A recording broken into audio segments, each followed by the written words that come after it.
वार्तांकन रोखठोक बातमी।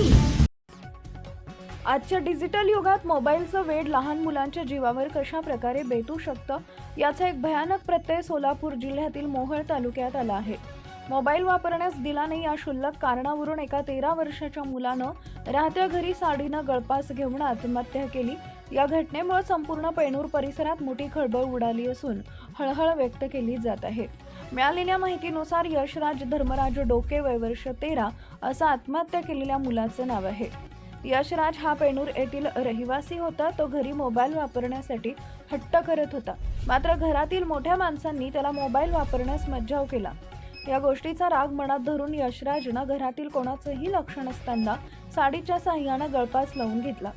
यशराजनं हे टोकाचं पाऊल उचलल्याचं लक्षात येताच कुटुंबियांना मोठा धक्का बसला। त्याला वाचवण्याचे प्रयत्न झाले, मात्र तोपर्यंत उशीर झाला होता। एका हसत्या खेळत्या मुलाचा मोबाईल सारख्या कारणावरून असा अंत झाल्यानं डोके कुटुंबावर दुःखाचा डोंगर कोसळलाय। ही घटना पालकांसाठी एक गंभीर इशारा मानली जाते। मुले मोबाईलच्या आहारी जात असताना त्यांच्या मानसिकतेवर काय परिणाम होतोय याकडे गांभीर्यानं पाहण्याची गरज निर्माण झाली आहे। या घटनेची नोंद स्थानिक पोलीस प्रशासनाकडून घेतली जात असून पुढील तपास सुरू आहे। महाराष्ट्रातील महत्त्वाच्या आणि ताज्या बातम्या पाहण्यासाठी आमच्या जय हो न्यूज चॅनलला सबस्क्राइब करा आणि बेल आयकॉन प्रेस करा।